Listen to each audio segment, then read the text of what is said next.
Facundo Manes conectado ahí, lo veíamos. Facundo, buenas noches, ¿nos escuchás a nosotras?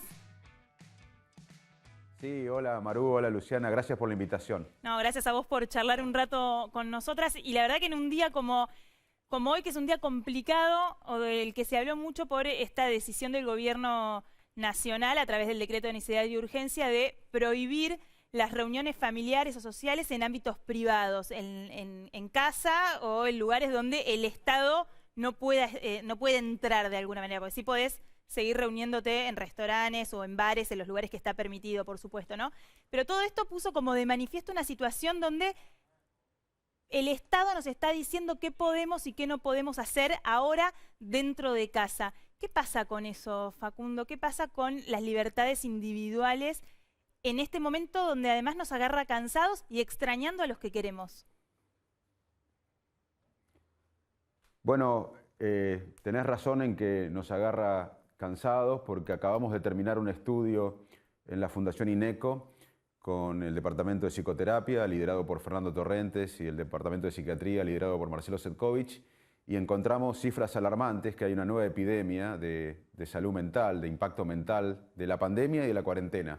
Encontramos que más de la mitad de los estudiados tenían síntomas leves, moderados y severos de depresión, 6 de cada 10, y la mitad de ansiedad, que había una fatiga, y hay una fatiga mental, una fatiga cognitiva importante, y que los jóvenes le están pasando mal.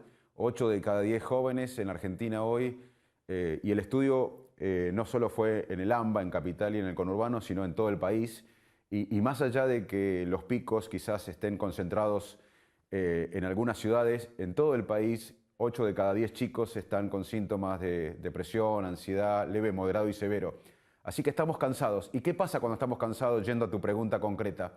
Bueno, cuando estamos cansados, tenemos fatiga cognitiva, tenemos naturalmente un sesgo de confianza, bajamos la guardia justo en el momento cuando tenemos que cuidar. Y vimos que la cuarentena es una herramienta que se viene usando desde hace mucho tiempo. De hecho, la epidemia de gripe de 1918 se usó la cuarentena y máscaras, pero ahora, además, la ciencia, la innovación, tiene la posibilidad de testear, rastrear, aislar los casos. La cuarentena sola no es suficiente y además el virus va a circular con nosotros hasta seguramente entrado el año que viene. Entonces tenemos que plantearnos en forma multidisciplinaria, tenemos que plantearla en forma seria, comunicando claramente, entendiendo a la sociedad, poniéndose en el lugar del otro, gente que está empobreciéndose, que no tiene para comer, que está perdiendo su trabajo. Y tiene que tener empatía la comunicación, porque si no la gente no va a cumplir, más allá de la medida que se tome. De hecho se vio, hace unos meses cuando había ciertas medidas, uno salía a la calle y veía que no se cumplía, porque en cierto momento la gente se empezó a fatigar, a cansar. Entonces, a veces uno puede determinar algo, pero la conducta humana muchas veces no responde si no es con una comunicación clara, que estamos en el mismo barco, que no hay privilegiados, que algunos la pasan mejor que otros. Entonces me parece que también es un problema de comunicación, es una hora de la verdad para nuestro país, para el mundo, pero también, como dijeron ustedes, para nuestro país, que vienen con crisis crónicas. Y más allá de las medidas, hoy estamos fatigados, y cuando uno está fatigado hay que entender que uno tiene sesgo de sobreconfianza, de bajar la guardia, y que a veces no se cumple la medida. Entonces, para cumplir cualquier medida vamos a tener que cambiar la comunicación, vamos a tener que ser más empáticos, vamos a tener que hablar con la verdad, sin que la sociedad vea que hay oportunismo político, que hay cinismo, que están pensando en las próximas elecciones, los políticos. La sociedad tiene que percibir que hay un pensamiento en el bien común, porque si no, esto se da en otras situaciones como esta, baja la responsabilidad de la sociedad, y es lo que tenemos que apuntar, a menos miedo y más cuidado. Facundo, la semana pasada entrevistamos al ministro de Salud de la Ciudad de Buenos Aires, Fernán Quirós, y en un momento Maru le preguntó qué es lo primero que iba a hacer cuando pase la pandemia, ¿no? Cuando pase lo peor y él pueda recuperar un poco su vida. Y él dijo, voy a llorar. Y eso generó un montón de gente, a mí misma, digamos, todo como un quiebre, fue casi un quiebre emocional, como una especie de catarsis colectiva, de sentir todos ganas de llorar por esto. ¿qué marcas nos quedan? ¿Cómo se hace con Dios? Porque por lo menos yo personalmente, no creo que nadie de los que nos esté viendo, vivimos jamás una sensación colectiva de tanta amenaza por algo real vinculado con la enfermedad y con la muerte. Sí, es cierto. Yo creo que estamos en un fenómeno único en la historia de la humanidad, en mi opinión, que es el miedo globalizado. Nunca el miedo estuvo... estamos sincronizados con la emoción del miedo, de la ansiedad, de la angustia. Así que hay una sincronización global de una emoción o de varias emociones. Eso es algo único porque pandemias o epidemias hubo o desastres, pero que casi toda la población esté sincronizado en una emoción, yo creo que es un fenómeno nuevo en la historia de la humanidad. Yo lo que voy a hacer cuando termine la pandemia es abrazar a mi vieja, que hace varios meses que está viviendo sola en Salto, y también quiero decir que tenemos que tener perspectiva, porque esto no va a terminar pronto. Vamos a convivir con el virus. Hasta que no aparezca una vacuna o una cura, tenemos que saber que vamos a convivir con el virus y que no vamos a poder tener una cuarentena eterna, como también lo dijo el ministro de Salud de la Nación hace unos meses. Así que vamos a tener que empezar a discutir como una cierta perspectiva, porque los seres humanos necesitamos perspectivas. Parte de lo que está pasando y lo que vemos en nuestros estudios es que la gente no tiene perspectiva o que le cambian la bocha cada 15 o 20 días y eso le hace muy mal. Quiero dejar en claro que para mejorar nuestra salud mental o tener el mayor bienestar mental posible, hay muchas cosas que podemos hacer nosotros, pero hay muchas cosas que pueden hacer las autoridades. Cómo comunican las autoridades, cómo se comportan las dirigencias, que piensen en el bien común y no en su futuro, es muy importante para la gente que está sufriendo. Y también quiero decir que se estudiaron pandemias y crisis en la humanidad y en muchas de ellas la gente salió fortalecida, salió con mayor resiliencia. Así que yo espero que muchos de nosotros, a pesar del sufrimiento y del dolor que estamos viviendo y que vamos a vivir, salgamos más resilientes, más fortalecidos. La resiliencia es una condición humana de nuestro cerebro, de nuestra conducta, que nos permite enfrentar un problema, atravesarlo y salir fortalecidos. Pero es importante que hoy, que estamos viendo una epidemia de salud mental en la Argentina, empecemos a trabajar en el bienestar entre todos, entre nosotros y las autoridades, porque no se habla tanto como se debería del impacto mental. Y no tenemos que separar la salud física de la salud mental. La salud es una sola. Y más, si queremos recuperarnos, que aspiro a que charlemos de eso, de cómo podemos recuperarnos como país, vamos a necesitar a gente que no esté quemada, que esté motivada, con ganas de recuperarse. Y tenemos miedo de que este fenómeno transitorio de ansiedad y depresión se cronifique. Sobre ese punto quería hacerte una consulta. Me acuerdo que en su momento, 2015, 2016, cuando se hablaba mucho de la grieta, vos hiciste un planteo que era interesante respecto de la falta de élites intelectuales que estuvieran pensando en una respuesta para el después, en cómo, en ideas realmente renovadoras, en pensar. Y te escucho ahora y no me parece tan distinto a lo de aquel momento. ¿Hay alguien hoy en la Argentina pensando en una respuesta que dé previsibilidad a los argentinos? ¿Hay un grupo lúcido en el medio de esta pandemia que esté pensando en alguna posible respuesta? Sí, hay mucha gente que quizás no es visible, que no genera rating. Hay muchos ciudadanos que desesperadamente están atrapados en una lucha de poder, porque lo que vemos es que Argentina tiene una decadencia crónica. Te doy algunos números para que no sea un eslogan. Nosotros vamos a tener este año, tenemos este año, según Martín Rapetti, un economista muy prestigioso, el mismo ingreso per cápita que en el 74, casi medio siglo perdido. Argentina, cuando yo tenía 5 años, en el 74, 75, 5 o 6 años, tenía 5% de pobres. Hoy tengo 51 años y vamos a tener más del 50% de pobres. Y ya teníamos antes de la pandemia, porque acá no le podemos echar la culpa a la pandemia y al coronavirus de la desigualdad, de la pobreza, de la malnutrición. Esto es crónico y ningún gobierno puede tirar la primera piedra. Nadie puede refundar la Argentina porque nadie puede tirar la primera piedra. Otro dato más, Argentina en los últimos 60 años estuvo 40% de su tiempo en recesión, más que países como la República Democrática de Congo, Haití o Burundi. O sea que acá vivimos una decadencia crónica y la mayor parte de la sociedad, yo recorro a la Argentina desde hace años, con usted hablo hace tiempo, vos lo dijiste, Maru, en el 2015, con Luciana hablé hace un tiempo también, y vamos por las escuelas, por las plazas, y la gente quiere que los políticos dejen de luchar por el poder en sí mismo y que luchen por una visión estratégica de país que nos pueda sacar de esta decadencia crónica. Somos mucho más que esto. Somos las Argentinas de los Favaloro, de los premios Nobel en ciencia. Somos el primer país en América Latina como una ciudad como La Plata, iluminada por electricidad a los principios del siglo pasado. Somos un país que lideramos la cultura en Latinoamérica. Somos mucho más de la decadencia que estamos sufriendo y viendo a una dirigencia que muchas veces pelea por el hecho del poder, de tener un cargo, de tener un chofer, pero no por el bien común. Y eso angustia más a la sociedad argentina. Recién decías, Facundo, y justo se te apagó la luz, ahora lo solucionarán, pero recién vos recordabas a Favaloro, que para vos y para todos los argentinos es un referente, y en estos días se presentó, no tienen que ver una cosa con la otra, pero te quería preguntar a vos qué te generó adentro tuyo. Se presentó la reforma judicial el mismo día que se cumplió un aniversario del suicidio de Favaloro con su célebre carta de aviso de por qué tomaba esa decisión. ¿A vos ese paralelismo te produjo algo?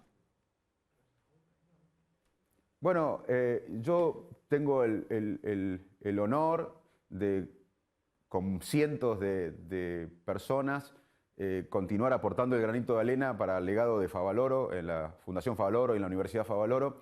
Favaloro, para los jóvenes que quizás no lo tienen tan claro, es lo mejor de la Argentina, representa los mejores valores de la Argentina. La honestidad, la perseverancia, el compromiso con su patria. Se fue al exterior a los 40 años sin saber inglés y a los 10 años desarrolló la cirugía que cambió la historia moderna de la cardiología. Y cuando era el cirujano quizás más prestigioso del mundo, con múltiples ofertas económicas para quedarse en Estados Unidos, volvió a su país a comprometerse con su gente. Favaloro es lo mejor de nuestro país. Y él en su carta, antes de quitarse la vida, en una de sus cartas, condena la corrupción sistémica que tenemos en la Argentina. Y lamentablemente eso no cambió. Lo que escribe Favaloro de la corrupción sistémica en Argentina no cambió. Y por eso necesitamos reconstruir el país. Nosotros tenemos que entender que ha llegado el momento de la verdad en la Argentina. Y si antes de la pandemia teníamos que reconstruir el país, ahora más que nunca. Pero la sociedad se tiene que involucrar, porque este problema es muy importante como para dejárselo solamente a los políticos. Toda la sociedad se tiene que involucrar en un país que en este año va a tener 7 cada 10 chicos viviendo en la pobreza. Eso ¿Y es cómo se inmoral involucra? y es una responsabilidad que nos llama a todos. ¿Cómo se involucra? ¿Cómo se involucra esta sociedad? Y pensemos en la pospandemia, en un futuro cercano. ¿Qué deberíamos hacer? Bueno, primero dejar aportar todos para dejar de luchar en estas facciones que estamos todo el día con esta grieta que nos empobrece y nos embrutece. Todos los países tienen grietas porque todos los seres humanos somos tribales. Estados Unidos tiene grieta, Trump, anti-Trump. España tiene grieta, los catalanes se quieren ir de España, vimos en Inglaterra el Brexit, anti-Brexit, todos los países tienen grieta, los seres humanos somos tribales, pero esos países tienen un proyecto de país, una visión, nadie discute el valor de la educación, de la ciencia, de la tecnología en la producción, nadie discute la ley, nadie discute ciertas normas. Acá en la Argentina, que la ley es una sugerencia, no tenemos una visión de país, un proyecto de país basado en lo que genera riqueza hoy. La educación no es un eslogan, es por el cual compiten los países hoy. Los países hoy compiten en el mundo por los sistemas educativos, científicos y tecnológicos y el conocimiento que eso genera. Y a nosotros que no tenemos un proyecto de país, una visión estratégica de país que nos convoque a todos, que no sea de un sector, la grieta nos mata. Y nosotros lo podemos hacer, porque acá lo hicimos. Yo me acuerdo, tenía 14 años y en el 83 la sociedad argentina, los pobres, los ricos, los radicales, los peronistas, los conservadores, los de diferentes ideologías, se pusieron de acuerdo, nos pusimos de acuerdo en tener democracia, que fue una política de Estado que nos unió a todos más allá de las diferencias sociales o ideológicas. Hoy necesitamos un nuevo clima de época, como fue la democracia en el 83, que es el desarrollo a través del conocimiento. Y además eso nos va a permitir tener un proyecto en el que todos nos sintamos partes, que no pertenezca a un grupo, a una facción. Así que una cosa que tenemos que hacer es dejar esta grieta que nos embrutece y nos empobrece. Y la otra es empezar a minimizar la importancia de la viveza criolla y empezar a tener ideas y una planificación global. Argentina tiene todo el potencial para crecer en diferentes áreas, en el agro, en la energía, en la biotecnología, en la bioeconomía, poniendo valor agregado a lo que exporta. Y para eso tenemos que tener un pueblo educado, con salud, bien nutrido. Si hacemos eso, podemos crecer y ser mucho más ricos y darle bienestar a los 50 millones que seremos en un tiempo. Si no hacemos eso, si seguimos exportando materias primas o sus derivados sin agregar mucho más valor, lamentablemente, por más que venga cualquiera, que va a fracasar, como fracasó todo el mundo, como dije, los números de hace décadas. ¿Por qué? Porque nosotros no generamos los recursos necesarios para darle bienestar a los 50 millones o a los 45 millones que somos ahora. Entonces lo que hacen los presidentes es administrar pobreza. Lo que hace básicamente cada uno que llega al poder a la Argentina es administrar pobreza. Porque lo que debería hacer es ser estadista, convocar a todos por un proyecto que nos dé bienestar. Porque si no vamos a seguir militando el subdesarrollo sustentable. Acá estamos permanentemente militando el subdesarrollo sustentable y creando una fábrica de pobres. Y ya es la hora de que cambiemos la forma de hacer política. No se puede solucionar el enorme desafío o enfrentar el enorme desafío que tenemos con las mismas prácticas de siempre. Te escuchamos y me parece que es imposible no estar de acuerdo con lo que planteás, pero dabas un dato ahí recién, decías el futuro de alguna mano va de la mano del desarrollo del conocimiento. Y ya lo dice casi todo el mundo, después de esta pandemia y de esta cuarentena, vamos a tener una brecha en la educación de nuestros chicos y los jóvenes más grande de la que ya teníamos. Digo, hay un montón de chicos que hoy no tienen ni idea de lo que es una clase por Zoom, porque no les llegan y van a pasar de año igual. Entonces, te escucho y está buenísimo, pero veo como un océano gigante entre lo que planteás y las posibilidades reales inmediatas de la Argentina. Buen punto, te agradezco que me plantees este dilema. Te lo respondo como médico. Si viene un paciente que tiene muchos kilos de más, está con sobrepeso severo, tiene hipertensión arterial, tiene diabetes, fuma, es sedentario, tiene ácido úrico alto, colesterol alto, te imaginás ese paciente, ¿no? ¿Se imaginan ese paciente? Y viene a mi consultorio mañana y me dice, Facundo, yo quiero que me cures en unos días, una semana. Y yo le digo, es imposible, si no comes diferente, si no haces ejercicio, si no tomas medicación, y recién al año vamos a ver los resultados. El paciente tiene dos opciones. Y el paciente es Argentina. Argentina, no quiero dar más números, ya lo di recién, pero antes de la pandemia ya teníamos, hace años yo escribía artículos y muchos otros, que el 40% de los chicos en nuestro país, muchos años antes, tenían malnutrición. O sea que Argentina es un paciente severo antes de la pandemia. Si no hacemos esto que estamos planteando acá, que puede sonar utópico, imposible, vamos a tener más pobres. O sea, la otra opción es como el paciente. Si no hace nada, el paciente, si no quiere el tratamiento que debe tener, va a ir peor. Entonces la Argentina tiene dos opciones. O encarar este tratamiento, este proyecto en serio, o seguir teniendo más desigualdad, más pobreza y estar más excluido del mundo desarrollado y más atrasado. Así que no queda otra y tenemos que pensar en grande. Mirá, Lincoln, ahora estamos en una crisis enorme. Lincoln estaba en el medio de la Guerra Civil Americana y estaba peleando la guerra y decide crear la Academia de Ciencias.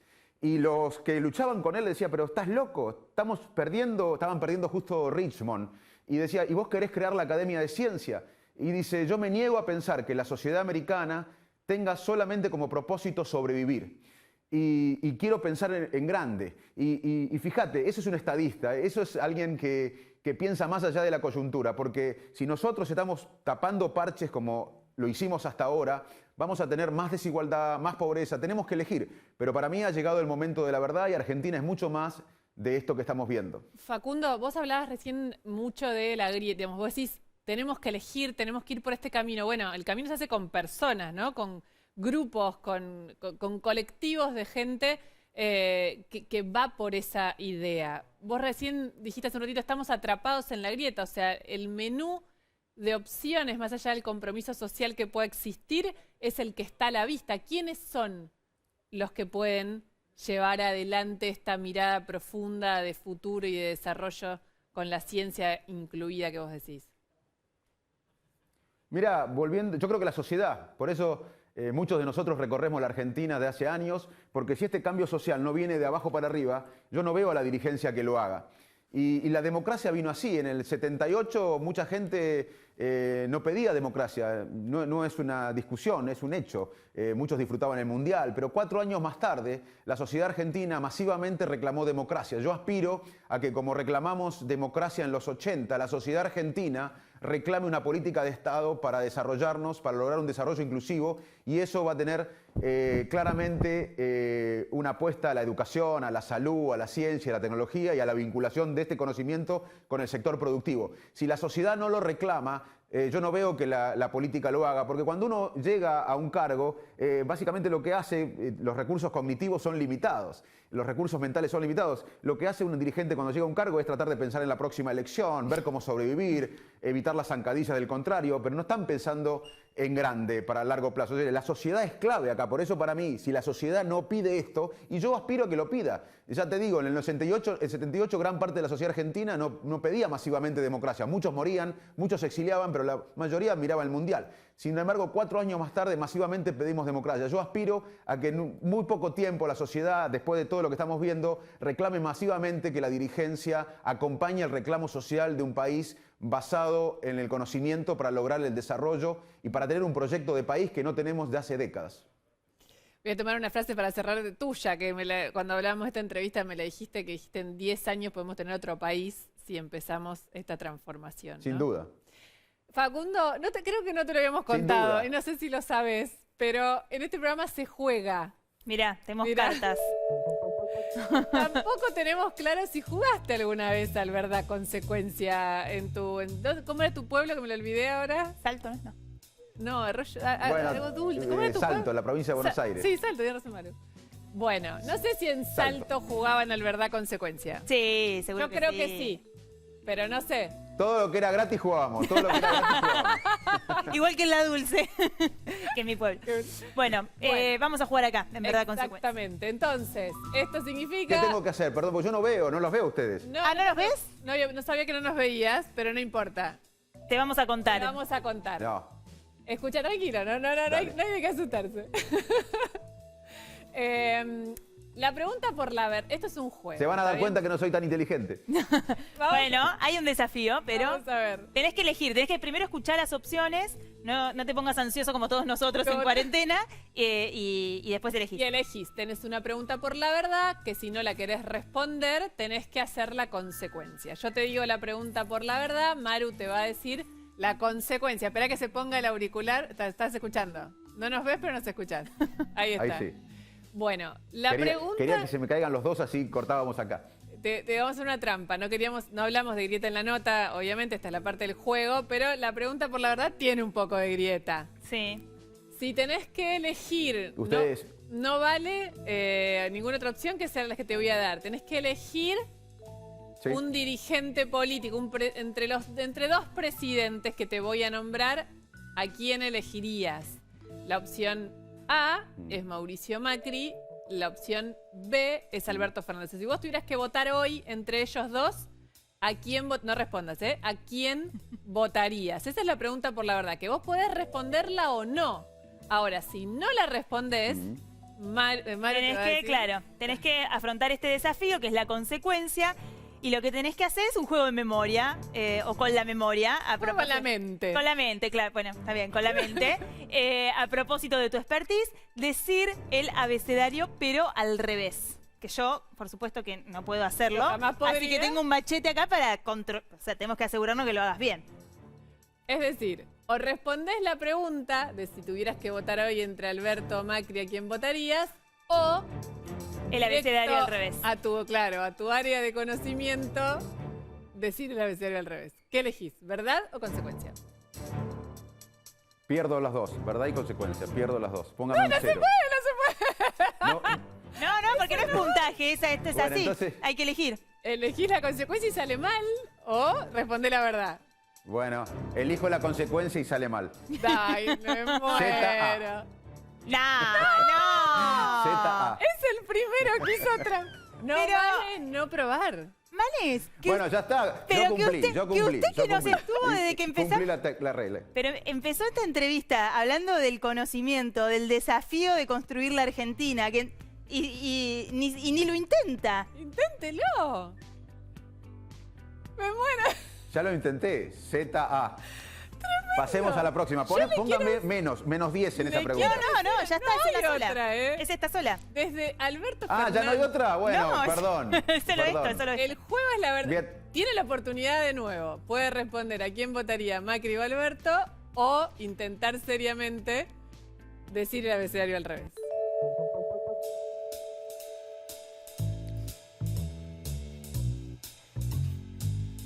ZWYA. Lo bancamos porque lo intentó. La cara de lo estoy pensando o nos dirigió unas palabras sin mencionarlas. Le vamos a decir la otra consecuencia que había era hacerlo hacer jueguito con una pelota de fútbol. Creo que él jugó al fútbol. Ah, esa mejor, esa mejor, pero... O si tenés, ¿Quiere hacerlo? Esa me gusta claro, más. tenés una pelota ahí. Está la pelota ahí, Sí, pero la pelota, si la vas a... No sé si tenemos un tiempo, pero la puedo ir a buscar allá no la bajó, y no la bajó. No, bueno, no importa, en la próxima, pero ahí era mejor, ahí era mejor. Está muy bien. Muchas gracias, Facundo, por este rato con nosotras. Gracias. Chao, chicas, chao, chao.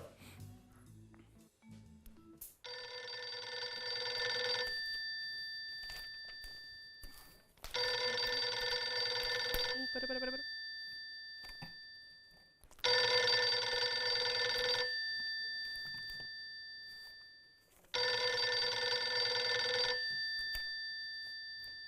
Ya estamos, suena mucho porque me costó un montón llegar hasta acá, pero ya podemos estar acá. Y atender el teléfono que no... ¡Apa! ¿Qué pasó? No lo atendimos y aparecieron palomas. No lo atiendas porque no me mata el sonido de las De palomas. las palomas. Si me pasa algo así, me meto abajo de acá de la barra, te No, juro, si por venís Dios. a mi casa, te juro que te pasa eso, Mira, porque hay mucha no, paloma. yo te diría, le voy a decir a Sol y a Tamara, demasiadas palomas pusieron en esta... Para lo que vamos Para a contar. Sí, porque no son tantas. ¿De qué te estoy hablando? No hay ni mensaje de texto de WhatsApp, ni teléfono rojo. Parece que lo que hay en el Senado en este momento son una suerte de palomas mensajeras. ¿De qué estamos hablando? A ver, Ustedes el Senado saben. está lleno de palomas, las pueden usar como para ponerle mensajes. ¿Hay palomas? No sabía. Viste que afuera todos los edificios antiguos, eso tienen mucha paloma. Bueno, me quedo son humanas en este caso. Estamos hablando de los mensajeros que se han convertido en una pieza clave para el funcionamiento del Senado de la Nación. ¿Por qué digo esto? Ustedes saben, lo preside Cristina Fernández de Kirchner, que tiene una manera de ejercer el poder que no vamos a decir que no le ha sido eficaz, porque la verdad que le ha dado resultados, pero que es complicada para quienes trabajan con ella, digo, en su propio espacio político o fuera de su espacio político. Sí. Hoy, Cristina Fernández preside el Senado, pero tiene un presidente de bloque que es José Mayans. Claro. ¿Qué La es gente probablemente no sepa tampoco mucho quién es, pero es el presidente del bloque que lo eligió ella. Claro, es un hombre de Formosa, que además tiene muchos años en el Congreso, que conoce de actividad legislativa y demás, pero que ahora se le complicó un poco la cosa. ¿Qué pasa? Por ejemplo, el presidente del bloque de la oposición, Luis Naidenov, puede ir y hablar con Mayans, que es con quien arregla las cuestiones de logística del Senado, el orden del día, todas esas cosas que no nos enteramos, pero que son necesarias para que funcione.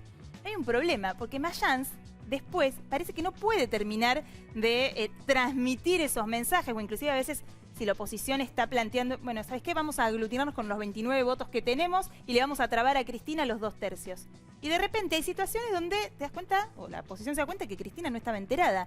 No sonó el teléfono rojo de Cristina. Que nadie se animó a decirle, evidentemente, que mirá, Cristina, que no vamos a tener los 2/3, mirá que no vas a poder plantear tal o cual proyecto sobre tablas como vos querés porque no funciona así. Porque parece que eso nadie se lo dice y entonces después la cosa está muy trabada en el Congreso de la Nación y la oposición ha encontrado una manera de tratar de salvar estas situaciones. Las palomas. Hay mensajero, mensajito va, mensajito viene.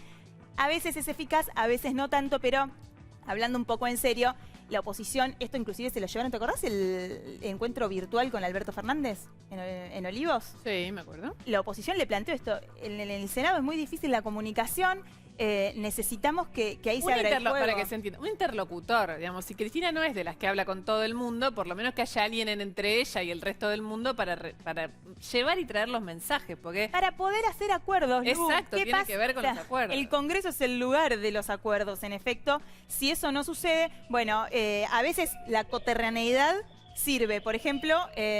Mendoza. Exactamente. Cobos habla un rato con Fernández Sagasti y espera que algo le llegue a Cristina. Claro. Y a veces llega, porque Fernández Sagasti trae el mensaje de vuelta. Yo si tuviera que ir buscar intermediario para que Cristina me tome, iría por Fernández Sagasti, supongo. Pero no sé si Fernández Sagasti le atiende el teléfono a todos o recibe las palomas mensajeras de todos. Pero es una de las que puede llevar. El mejor mensajero donde vos pones la lapicera y sabés que va a llegar y que va a volver mirá. alguna tinta, es Máximo Kirchner. Ah, claro, por supuesto. Pero tampoco atiende mucho el teléfono. Pero es una paloma difícil de ubicar. Claro, exactamente. Pero bueno, vos sabés que en Cambiemos están los dialoguistas y hay diálogo y se intenta trabar algún puente.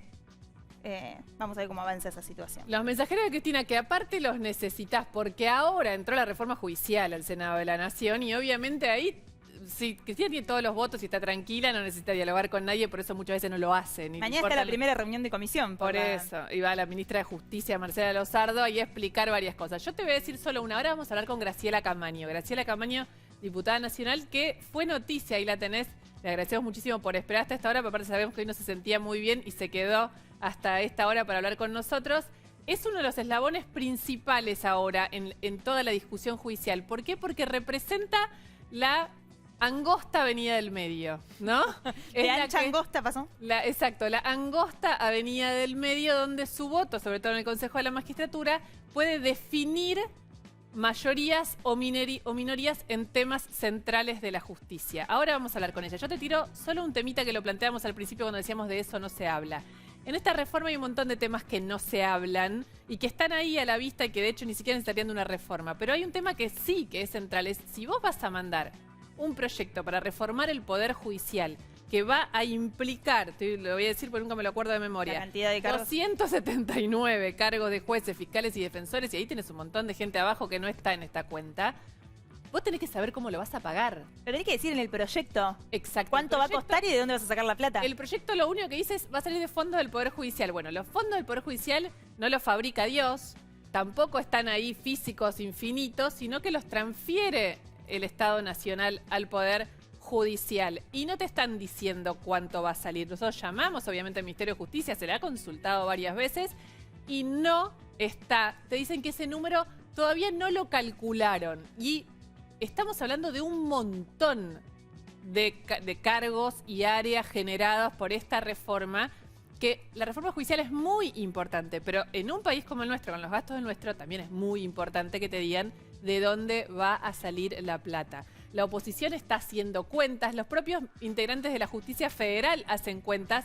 Si vos tomás solo lo que significaría pagarle el sueldo, que cobran más o menos 400.000 pesos por mes, 400.000 pesos por mes, pagarle el sueldo a toda esa gente nueva, solo eso te implica 1.400 millones de pesos al año en sueldos. Lo digo como un dato. Esto hay que trabajarlo. Esa mínima, ultra mínima. Eso es como de austeridad total. Esto no tiene ni dónde van a funcionar, por ejemplo, toda esa gente. ¿A dónde la vas a meter? Es interesante esto que decís porque un escritorio. Porque hoy los edificios se caen. Hoy hay un reclamo de necesidad de edilicia en el sistema judicial. Hoy no puedes hacer juicio porque no tenés dónde hacerlos muchas veces. Bueno, además que tenés con quién hacerlos. El proyecto va a crear salas y tribunales nuevos. Por eso, todo eso está previsto. Gran noticia. La mala noticia es ni sabés cómo lo vas a pagar, ni sabés en dónde lo vas a hacer y cuánto te va a salir tener un lugar para hacerlo. Pero por eso, digamos, todo esto genera muchísima polémica desde un montón de costados frente a una demanda que siempre decimos que es genuina, que es sanear el sistema judicial. Y por esa razón tenemos a Graciela Camaño, que como decíamos nos está esperando, es diputada nacional, es integrante del Consejo de la Magistratura, es una pieza clave en este momento y sobre todo muy interesante para hablar, porque como decimos, está en la angostísima avenida del medio, donde ahora solo parece que quedan palmeras, como decía el Momo Venegas, y Graciela Camaño, que ahí está resistiendo. ¿Cómo estás, Graciela? Buenas noches. Se ríe.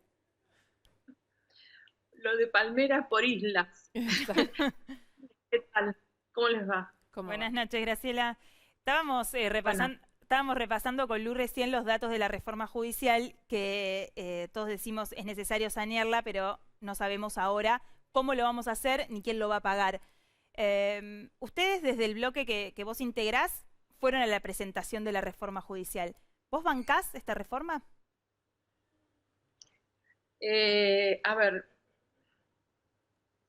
honestamente me parece que está fuera del tiempo.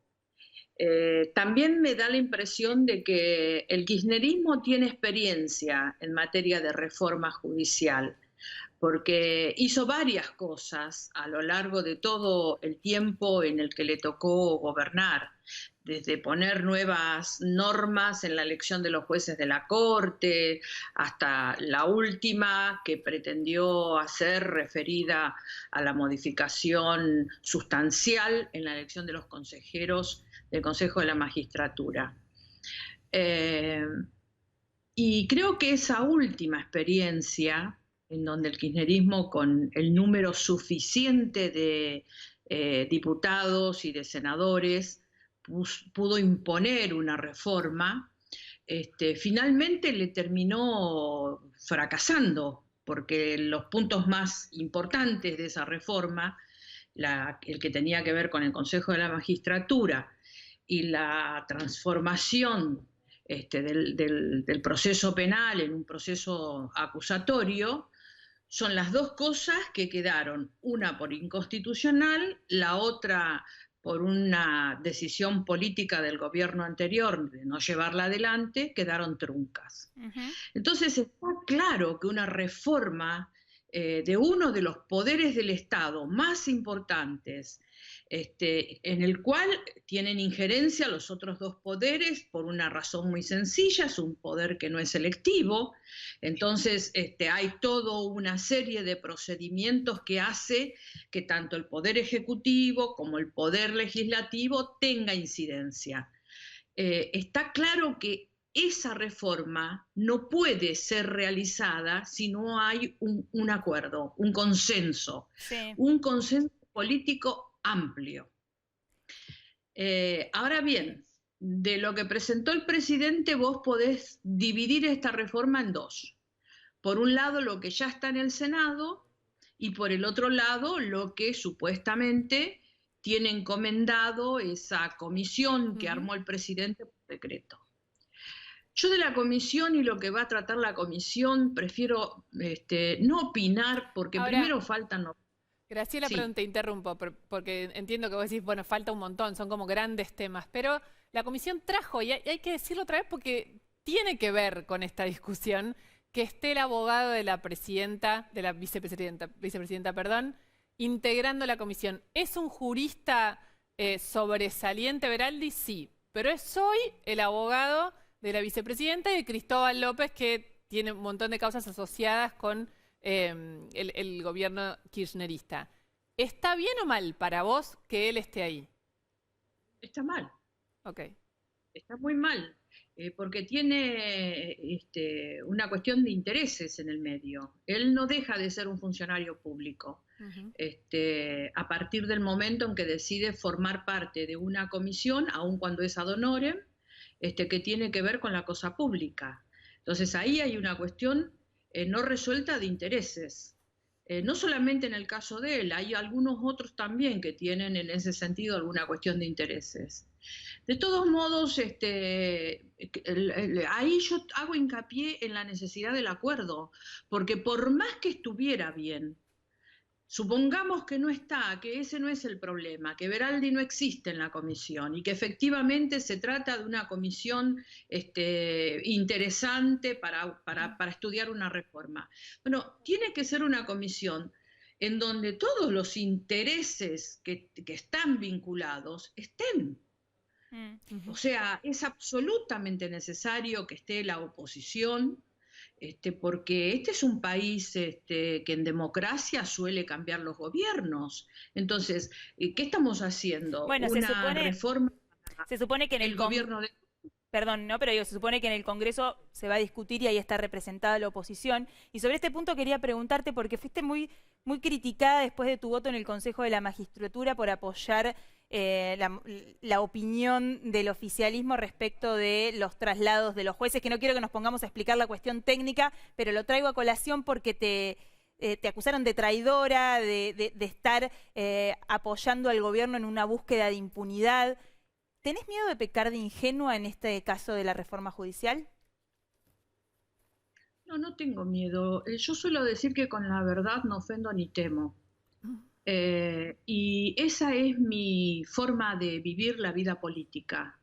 Yo no voy a amparar algo que esté incorrecto. Y yo voy a poner en contexto algunas cuestiones porque efectivamente fui muy atacada y tratada de traidora y de kirchnerista. Este, ¿Te molesta que eh, te traten de kirchnerista? no lo soy, Pero es no lo como, soy. ¿pero te ofende? No, a ver, no se trata de ofensas o no ofensas, se trata de que se hablan las cosas o se expresan las cosas de una manera en la que la gente puede caer en la confusión.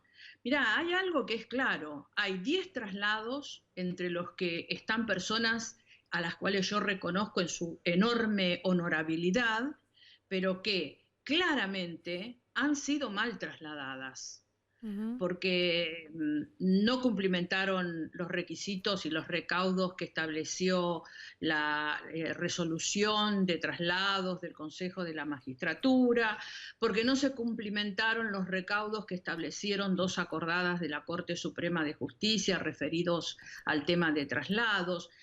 No es la manera de poner jueces el Ujú. traslado, como tampoco debería ser la manera de poner jueces la subrogancia. Los jueces se tienen que poner después de que rinden los exámenes de oposición, son examinados, tienen el decreto presidencial y también tienen el examen del Senado. O sea, es un trámite complejo en donde intervienen prácticamente todos los poderes del Estado. Y esta cuestión no se cumplimentó en el caso de estos 10 jueces. Pero yo te voy a decir algo más, porque creo que es interesante de analizar, habida cuenta de quiénes fueron los grandes críticos de mi actitud. En octubre del 2018, Elisa Carrió y mucha gente de su bloque presentó un pedido de juicio al doctor Garabano, ministro de Justicia en ese momento. Ujú. Y uno de los puntos estaba vinculado al manejo del tema de la AMIA y los fiscales del tema de la AMIA, pero en el punto 2 del pedido de juicio político de la doctora Carrió decía que sospechas de manipulación de concurso de jueces, los números puestos de Angelici y la anuencia del ministro de Justicia. Tras cartón analizaban quienes presentaron ese pedido de juicio político, las irregularidades que se cometían en los concursos que se realizaban para seleccionar los jueces. Entonces, este no es un tema Graciela, que el kirchnerismo sacó de la galera y yo fui ingenuamente a hacer lo que el kirchnerismo hizo. Este es sí. un tema que lo estudié, es un tema que lo consulté y finalmente decidí hacer lo que yo Ujú. considero que es correcto, que es informar a la Corte y al Poder Ejecutivo que estas 10 personas no tienen el trámite completo que prevé la Constitución Nacional. Graciela, yo justo tocaste un tema que para mí es central, yo lo planteé al principio del programa. Olvídate de la reforma judicial. Hoy, ¿cómo puede ser que hoy el Consejo de la Magistratura no haya logrado hacer un concursos indiscutibles que lleguen a su término y se designen los jueces en plazos razonables?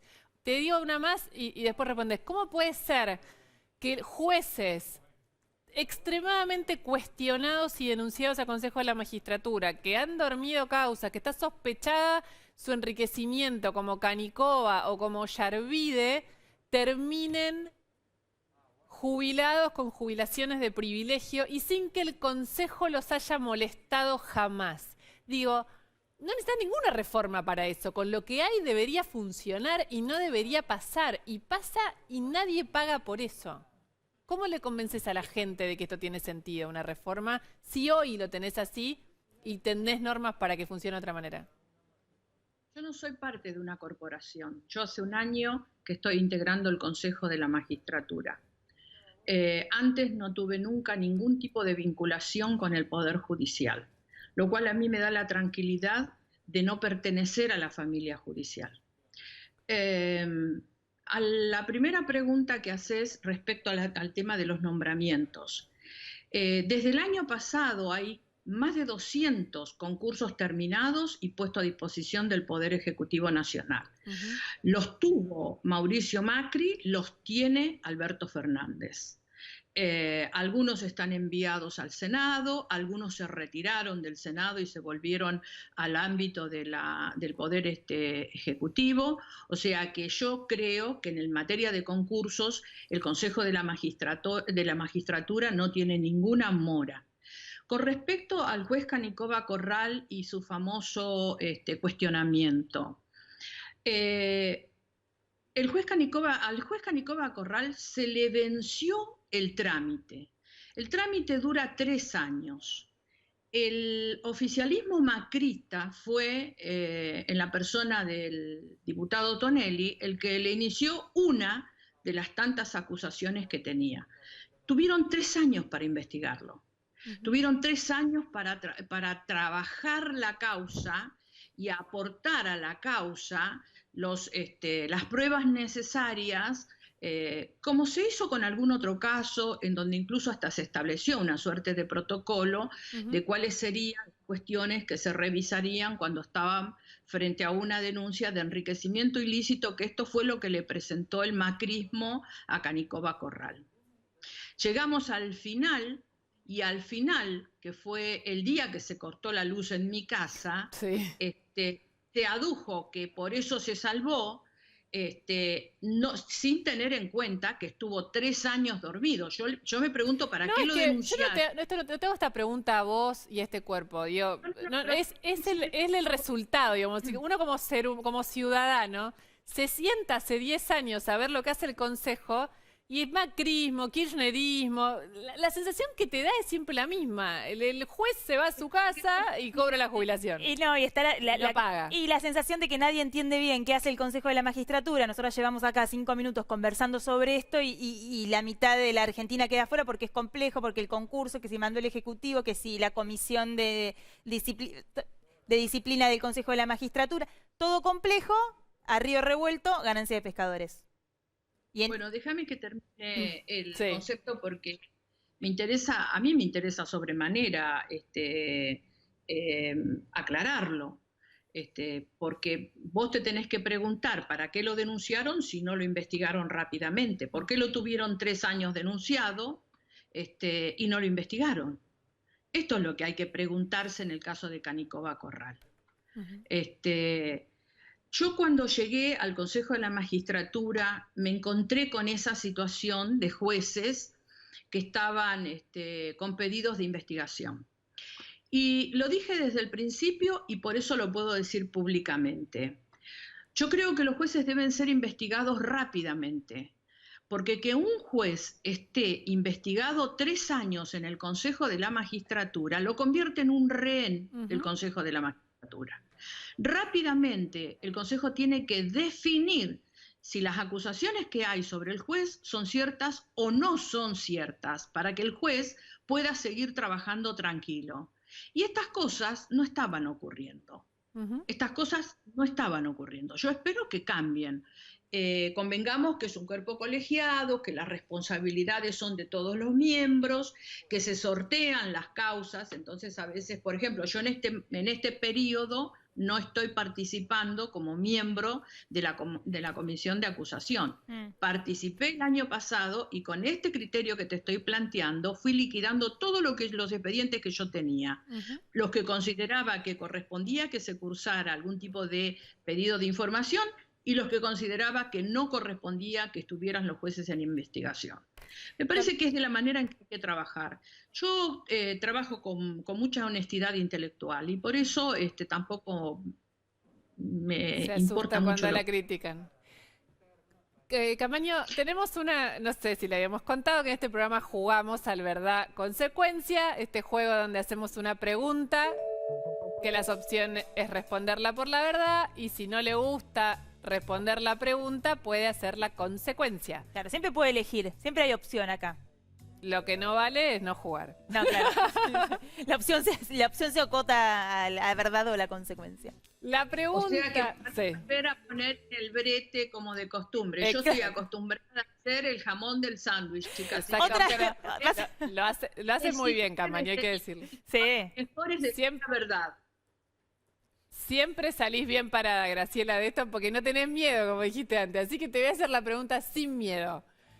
Por la verdad, si tuvieras que elegir una dirigente política y tenés que elegir entre solo 2 opciones, ¿elegís a Elisa Carrió o elegís a Cristina Kirchner? No respondas, porque Maru te va a decir la consecuencia, puedes elegir la consecuencia también. Claro, ¿tenés el celular cerca por ahí, Graciela? ¿O un teléfono ahí cerquita? Lo tengo. Perfecto. No cerca, pero lo tengo ahí, lo veo. Bueno, si elegís la consecuencia lo vas a necesitar, tenés que marcar un número que seguro marcás seguido, que es el de Sergio Massa, llamarlo por teléfono acá en vivo y darle un consejo. Todos nos acordamos de aquel consejo que vos le diste cuando dijiste que cómo no creer en él, cómo no creer en Sergio Massa, cuando le hablaste casi como una madre en la política. Lo llamás y de lo que vos quieras.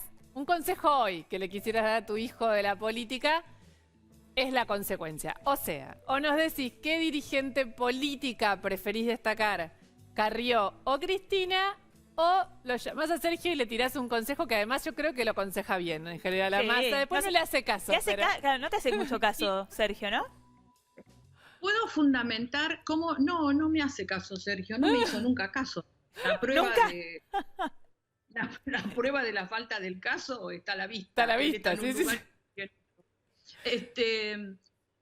¿y puedo fundamentar lo que voy a decir o simplemente tengo que decir fulana o fulana? No, lo argumentás. No, con argumentación. El tema es responder y después argumentar. Lo que no puedes hacer es elegir las 2 opciones o una tercera. Tenés que elegir entre No, el... no. Si es por la verdad, ¿no? Explicará. ¿Verdad o consecuencia? Yo le advierto cualidades a Carrió. Yo, a diferencia de mucha gente que la denosta y en fin, yo le advierto cualidades. Ujú. Y le advierto cualidades políticas, ¿no? Más allá de, digamos, la coyuntura de su acción o de su actuación. Ahora, sin dudas, tiene mucho más peso político por su, digamos, por su trayectoria, Cristina Kirchner. Y lo otro que por ahí mucha gente no le reconoce, y yo sí se lo reconozco, es que ella hizo mucho más por las mujeres, aún desde esa actitud que puede parecer no feminista, que lo que hicieron muchos presidentes en el pasado. Ujú. O sea, mucho por la mujer común.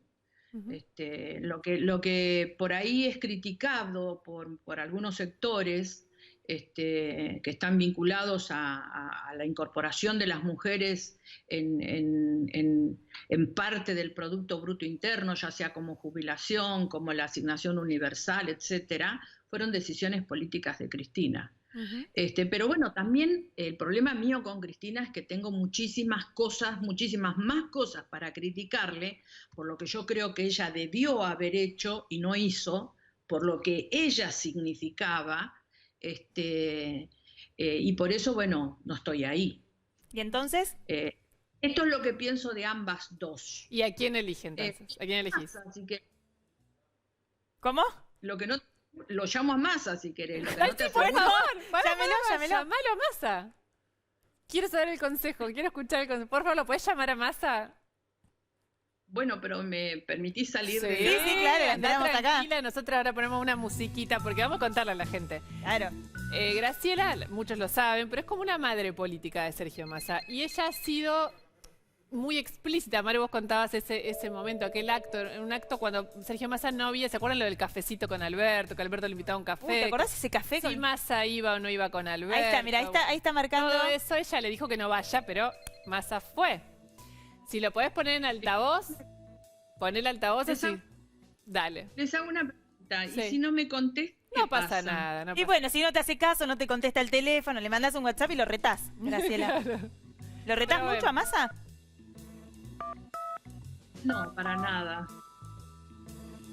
Estamos con una relación, tenemos una relación parlamentaria. ¿En serio? Pero no te olvides que yo tengo un presidente de bloque que es Balibuca. Claro.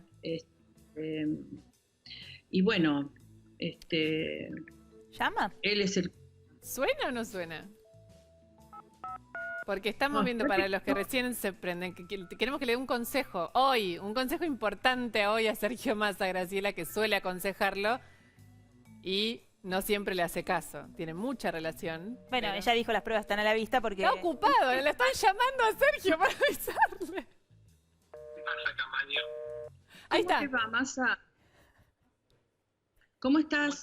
Bien, bien. Estás saliendo por Canal 3 en una entrevista que me están haciendo las chicas hasta hora de la noche y te tengo que dar un consejo. ¿Qué consejo me vas a dar, Camaño?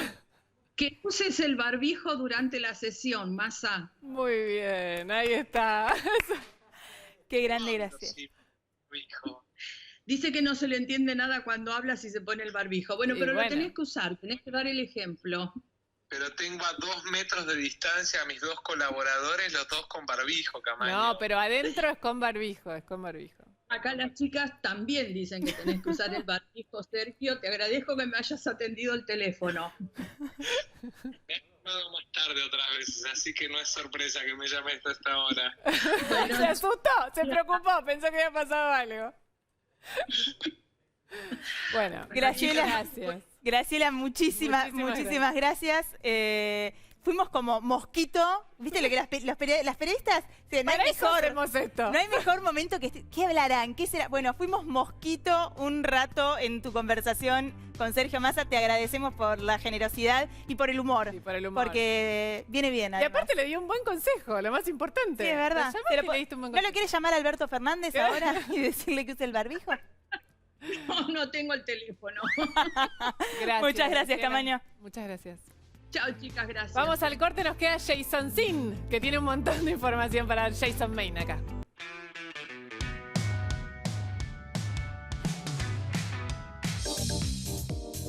Acá estamos de vuelta con Jason Main. Jason, hoy volvieron las clases virtuales. No podemos más los que tenemos hijos. Necesitamos que termine la pandemia y que vuelvan a la escuela. Bueno, volvieron las clases. La semana que viene vuelven en San Juan, de manera presencial. Ah. Primera provincia argentina que Me voy a vivir a Barreal, retorna. que me encanta. Soy Lindo fanática, Barreal, sí. adicta a Barreal soy. Bueno, pero, claro, cuando todo esto empezaron a circular también videos, ¿no? De cómo va a ser la vuelta a las clases y el protocolo y no sé qué. Y una de las primeras imágenes que vimos fue este viral de China, A ver. donde le ponen de todo al chico, ¿no? Que primero le toman la Ay, temperatura. mira, Hasta los zapatos. Después le ponen, exacto. La La alfombra, del barbijo descartable. Esto, Ay, como sucede en las redes sociales, un poco expectativa a ver su realidad. Porque hoy también en varios países volvieron las clases. Si quieren ver cómo volvieron así, no, Ay, pero mirá. volvieron A ver. medio como la vieja normalidad. Estas son algunas de las imágenes del regreso a clase. ¿Dónde? Que esto es en Florida, en Estados Unidos.